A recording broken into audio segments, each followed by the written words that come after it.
Welcome दोस्तों। आज हम एक बहुत बड़ा न्यूज एनालिसिस करने जा रहे हैं जिसमें है इजराइल और ईरान का युद्ध। ये आपस में क्यों झगड़ा कर रहे हैं, इतनी भारी तबाही क्यों एक दूसरे को मतलब करने की कोशिश कर रहे हैं, एक दूसरे का इतना नुकसान क्यों कर रहे हैं, आपको आज मैं थोड़ा सा बताने की कोशिश कर रहा हूँ। देखिए, आप इस मैप को देखिए, ये आपका इजराइल है और इजराइल के बीच में ये गाजा पट्टी है, ठीक ना।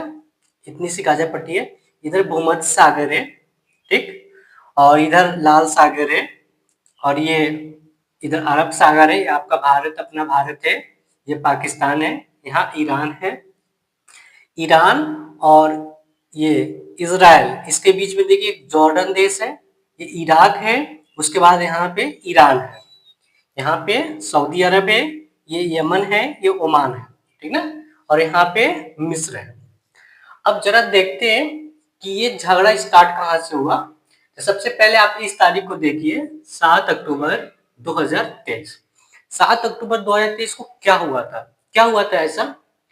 यहाँ गाजा पट्टी से इजराइल के ऊपर लगभग 5000 रॉकेट दागे गए, ठीक ना। 5000 रॉकेट इजराइल के ऊपर दागे गए, ये गाजा पट्टी से। अब आपको समझना होगा कि ये इजराइल के ऊपर इन्होंने क्यों दागा रॉकेट, है ना। सबसे पहले देखिए, इजराइल जो एक देश है, ये यहूदियों का देश है। यहाँ पे किस धर्म के लोग रहते हैं? यहूदी धर्म के लोग रहते हैं। यहूदी धर्म जो है वो विश्व में लगभग सबसे छोटा धर्म है, मतलब सबसे कम धर्म के, मतलब सबसे कम जनसंख्या इनकी है, लगभग 1.5 करोड़ के आसपास में है ना। चलिए, अब ये कुछ समय पहले क्या था कि ये यहूदियों से कौन लड़ता था? ईसाई लोग लड़ते थे, ठीक ना। अब उसके बाद कौन लोग लड़ते हैं? जो इस्लाम को मानने वाले लोग होते हैं, ठीक ना, इस्लाम को जो मानते हैं। पहले यहूदियों से कौन लड़ाई करता था? ईसाई लोग। अब कौन लड़ाई कर रहा है? इस्लाम। ये तीनों आपस में लड़ते क्यों हैं, ठीक ना। यहाँ पे एक पवित्र स्थल है यरूशलेम, ठीक ना। यहाँ पे एक पवित्र स्थल है यरूशलेम। अब यरूशलेम में क्या ऐसा चीज है? यरूशलेम एक ऐसी जगह है, यरूशलेम एक ऐसी जगह है जहाँ पे तीनों धर्म के जो मतलब तीनों धर्म के जो पैगंबर थे, तीनों धर्म के जो थे, इन्होंने अपना वक्त गुजारा था, ठीक है। जो इस्लाम धर्म के जो पैगंबर थे, उन्होंने भी अपना समय यहाँ पे गुजारा, ठीक है। यहूदी धर्म के जो थे, उन्होंने भी अपना समय यहीं गुजारा, और ईसाई धर्म के जो थे, वो भी यहीं अपना जन्म गुजारा, ठीक ना। अपना समय इन्होंने यहीं पे गुजारा, ठीक।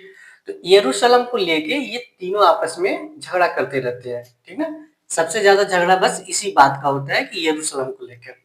अब 7 अक्टूबर 2023 को क्या हुआ था कि ये गाजा पट्टी के लोग ने, हमास, गाजा पट्टी में जो एक आतंकी ग्रुप था हमास, ठीक ना, ये हमास नाम का एक जो आतंकी ग्रुप था, ये इजराइल के ऊपर अटैक कर दिया, ठीक।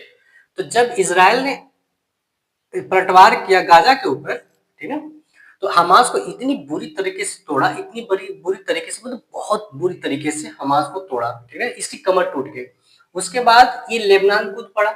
ये लेबनान क्यों कूद पड़ा? यहाँ का आतंकी ग्रुप है हिजबुल्ला,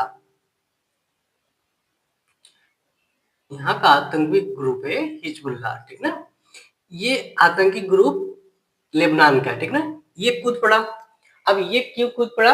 ये इसलिए कूद पड़ा कि ये हमास के लोग सब एक ही धर्म के हैं, हमास, हिजबुल्ला, ये सब एक ही धर्म की कंट्री है ना। तो ये हिजबुल्ला कूद पड़ा कि हमारे जिहादी भाइयों को इजराइल मार रहा है, ठीक है, इसलिए ये हिजबुल्ला कूद पड़ा। हिजबुल्ला को उसने बहुत बुरी तरीके से ईरान ने पीटा, इतना पीटा कि ये हिजबुल्ला का कमर टूट गया, ठीक है। हिजबुल्ला का कमर टूट गया और हमास का कमर टूट गया, दोनों का कमर टूट गया। उसके बाद यमन, यमन के जो आतंकी ग्रुप है, इसका नाम है हुती, ठीक ना। हुतियों ने फिर आक्रमण किया, हुतियों ने डायरेक्टली आक्रमण किया इजराइल के ऊपर, ठीक ना।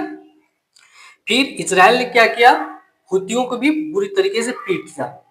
इतना पीटा इसकी भी कमर टूट गई, ठीक ना। उसके बाद क्या हुआ कि ये ईरान बीच में कूद गया, ठीक ना। अब ईरान कूदा क्यों, बीच में ईरान कूदा क्यों?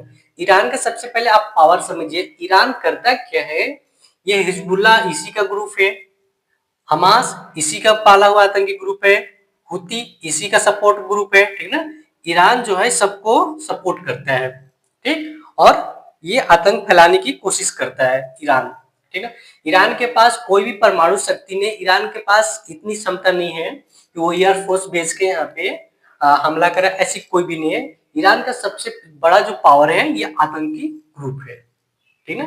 ये जो आतंकी ग्रुप देख रहे हैं ये आतंकी ग्रुप है। अब ईरान क्या करता है, इन सारे देशों में ये आतंक फैलाने का काम करता है, ठीक है। इसलिए अभी के टाइम में क्या है कि सऊदी अरब, इराक, जॉर्डन ये सब बहुत शांत है, बिल्कुल भी शांत है इस समय, इसमें कुछ नहीं बोलेंगे, ठीक है।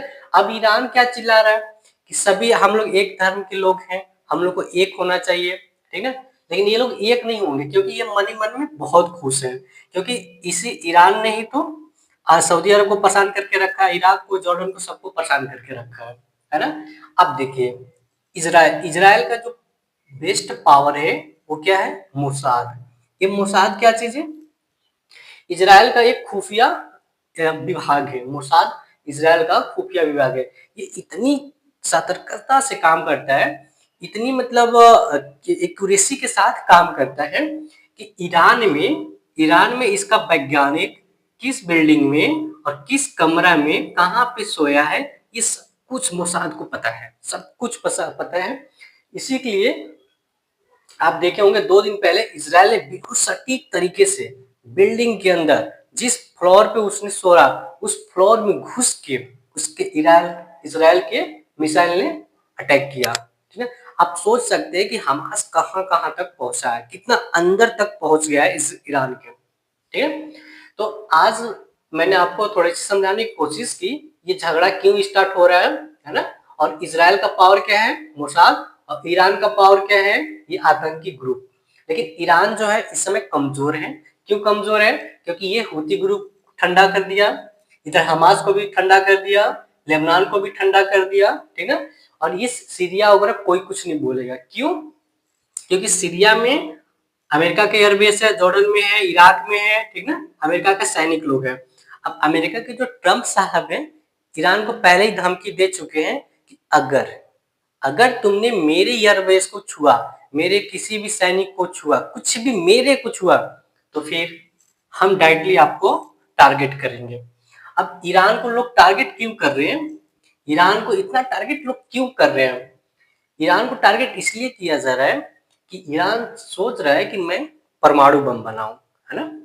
अब जरा सोचिए कि अगर कोई बच्चा हो, ठीक है, उसके बाद उसके पास कोई मतलब कांच का खिलौना हो जाए, और कोई बच्चा हो और उसको अगर कांच का खिलौना देते हैं तो सोचिए कितना नुकसान करेगा, वो पटक के फोड़ेगा, ठीक है, किसी दूसरे को चोट लगेगा, किसी दूसरे को कांच गड़ेगा, ठीक है, खुद तो परेशान होगा ही होगा, वो दूसरे को भी परेशान करेगा। तो इसलिए ये लोग सोच रहे हैं, ट्रम्प साहब और ये इजराइल से और भी कोई सारी कंट्रियां ये सोच रही है कि इन छोटे छोटे कम दिमाग वाले लोगों के पास ये इतनी भयंकर शक्ति न जाए, है ना। इसलिए इसे सब रोकने की कोशिश करते हैं कि ईरान किसी भी कीमत पर परमाणु बम न बना सके, ठीक है। Okay, thank you.